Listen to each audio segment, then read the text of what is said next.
Hey everybody, my name is Alex Merced from alexmercedcoder.com, and you might have seen some of my Python and JavaScript videos in the past regarding sort of learning those languages. So what I'm doing now is I'm going to tackle learning another language. I'm going to tackle learning Go. So what I'm going to do here is I'm going to be doing again videos going over the different topics. So basically, as I learn, you will learn too. And so basically, we're going to go over the basics of Go, mainly variables, and then we'll go through other stuff in other videos. But Go is a language created by Google, and basically what it is, it's a programming language made by developers that was supposed to address a lot of the things that the particular developers of Go didn't like about other languages. And Go has been growing in popularity quite quickly, which is kind of one of the reasons why I want to learn it. I want to learn, some of these really quickly growing popularity. I mean, of course, Python has been exploding in popularity after a slow, a very organic growth over its lifespan, and then over the last few years just exploded.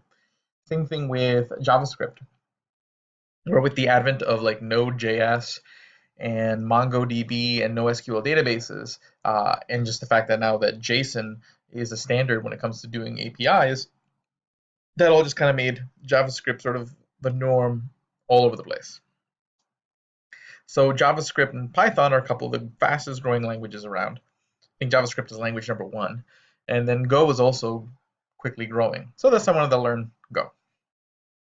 So always one of the first things you want to do is learn how to do Hello World. So let's do that. So basically, what I'm using here is a website called REPL, R-E-P-L .it. REPL.it is a cool website where you can literally program in the cloud. You don't have to install any software on your computer. You can just go here, create a quick environment in any language you want, run code, have a console available to you, and not only that, you can actually save the files, make working code, and especially for like websites, you can just deploy it straight from REPL.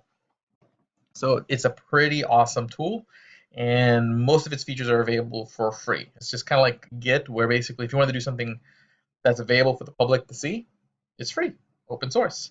But if you want to do something that's private, then you got to pay for a subscription to REPL. So perfect tool for just learning any language because you can quickly kick up an environment in any language. So now, basically, when you're looking at a Go programming language, you may want to import stuff from the standard libraries. So when you import something, you do it that way. You import the thing. And kind of like if you've done C++, there's a sort of main function that everything's wrapped in. We have a main function here as well. It's a little a pretty nice small main. When you if you've done C#, C, C++, the way that main function looks like is different from language to language, but this one is pretty straightforward. It's not like in C#, I think it's like static void main kind of thing. But basically, but the way to think about it is that literally when you run up the Go program, whatever is within these two curly brackets is what it's going to run. Outside of the curly brackets is stuff where you can use to define variables. So I could define variables up here that can then be used in here. But the program, like what the user is going to experience, is in here. Okay, this here is how we print stuff to the console, fmt.print. Okay, so I can just go in here just like any other programming language, but I got to use parentheses. So like many programming languages, unlike JavaScript where you can use single quotes or double quotes, here you got to use double quotes for strings. Because in most languages, just so you know, single quotes generally means a single character, so like A. And in most programming languages, if you want a series of letters, you need the double quotes. So in this case, we're going to print hello world. So in that case, I'll just go and run it. And then I'll quickly build it. And there it goes. Hello world. Okay, I've just done my first Go program. Yay! Okay, now always the next step when you're learning any programming language is to learn variables. How do I declare variables? Okay. Now, in Go, like in a lot of other languages, you put the type first. So like for example, I think it's in like C++ or in Python, you'd be like int. You'd put like int my num equals whatever, and that's your variable. But in Go, it's actually kind of different. I have to hit put var. I'm declaring a variable, my num, which is going to be an integer, int. And as you can see here, there's more than just a straight int type. You could just use the straight int type most of the time. And probably if you're just learning Go like myself, that's probably the best way to go. As you start creating more complex programs and more memory intensive programs, you may care more about how you specifically declare your ints so that way you're memory efficient. But just for learning, you can just do int. Okay, equals, let's say 77. Okay, and now let's go print my variable, int my num. Okay, let's run it. 77. So see, you have to put the type after the name of the variable. I don't think it should work if you put it before. So if I go int like that, I'm not sure if that'll work. Yep, so that'll error. So basically, you have to put it after. Okay, that can be sometimes a lot of code for declaring a variable. And it's probably more useful if you're doing more complex variables like complex numbers, certain types of floats. You may really want to be able to declare your specific type first. But you know what? Go also has type inference, which means you can just create a variable and it'll figure it out for you. So that could be like my num. And if I want to infer what type of variable it is, I have to use a special operator. So that's what's going to be this thing, this colon equals thing. It just means I have this variable, you figure out what type it is, 77. Okay, and then that's it. See, and it works. Okay, now if I had just done equals 77, that should not work. See, because then it doesn't know what to infer, and it's like, wait, what's the type? You didn't tell me what this is. Okay, so it thinks that I'm using some already declared variable, and I'm trying to say it's equals 77. Okay, so that's the cool thing. That's what this thing for me. That's always when I used to look at Go code, I'd be like, what's that? What's this little colon equals thing? And now I know. It just means I'm declaring a variable, and I want you to infer the type. So that would infer as an integer. If I were to do my num2 equals 77.05, okay, that's going to basically infer as a float. Okay, now the problem is, like many languages, not like JavaScript. JavaScript, it just figures everything out for you, which is really nice. Which is definitely why I'm a big fan of JavaScript and TypeScript. Here, like most languages, when you do operations between items, you need to make sure that they're the same type. So if I do this, my num plus my num2, this shouldn't work because my num is an integer while my num2 is a float. Float meaning a number with decimals. Okay, and then yes, there is some distinguishing between different types of floats and some other types of decimal numbers. But let's see what happens. Let's watch it error. So it's building, and see it just says operation by num mismatch types. So what I would want to do is I have two choices. I can turn I can turn my num into a float, and basically this is very similar to Python when you're typecasting, which means you're changing the type of something. You just type in the name of the type, so I'm going to change this into a float. I'm pretty sure that's what my num2 is being treated as. Okay, and then you just wrap in parentheses. So what it's going to do is it's going to say, basically it's a function turning whatever is in here into a float. So it's going to be like the float version of this plus my num2, which is already a float. So that should work. Undefined float. Okay, maybe it's not a float.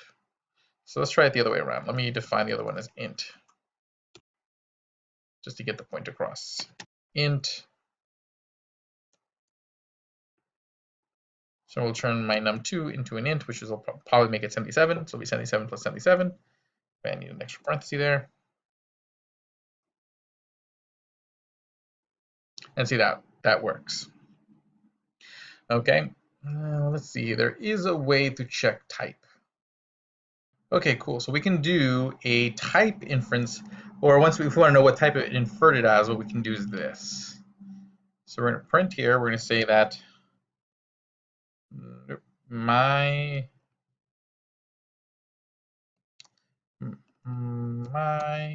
num2 is of type, and then what you do is you're going to put a percentage t backslash n. Okay, so basically that's going to say, hey, we're going to put this variable here and put its type, and then you have to put what variable it is, comma, my num2. Okay, let's see if that works.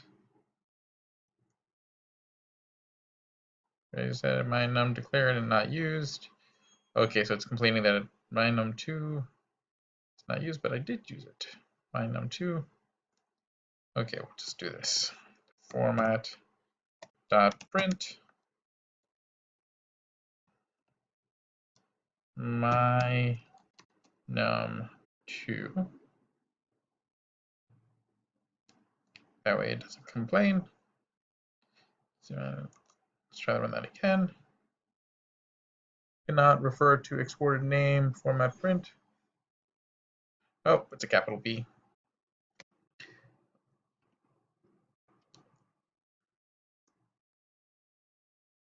My num declared and not used. Okay, so let's just do another one of these. Control C. See, that's the beauty of errors. They help. The more you see them and the more you have to correct them, the better you get. It's very educational. There we go. So it was of type T. And 5. Okay, so printed both those on a new line. T. That didn't quite get me the result I wanted. So let's go back to the reference. This is Go's website. So let's see here. So type int. Okay, so let's see here. If I were to copy the same command, but then plop it here. Oh, what's it doing?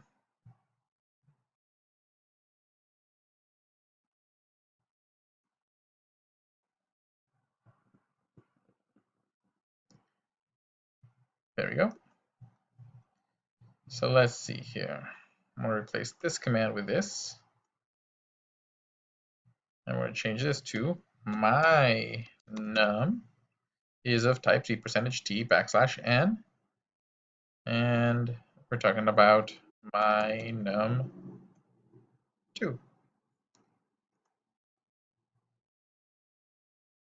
So my num is a float 64. So technically, if I wanted to print this as a float, format dot print. Okay, what I would have to do is I would do float 64 parentheses. So basically, it's going to infer a decimal as a float 64, not just a float. So if I want to typecast it, I have to do float 64, my num, and then I can add my num2. There we go. Let's see there, added them together. Let's see here. So these other prints. So my num, and there's a 154 right there. So there, it was able to add them because I typecasted my num, which was an integer originally. So that was sort of an exhaustive visit of variables. Okay, I just figured, again, you seeing me make some mistakes helps you kind of understand why you might make some mistakes or prevent you from making certain mistakes. And hopefully this helped give you a better understanding of just the basics of variables in Go.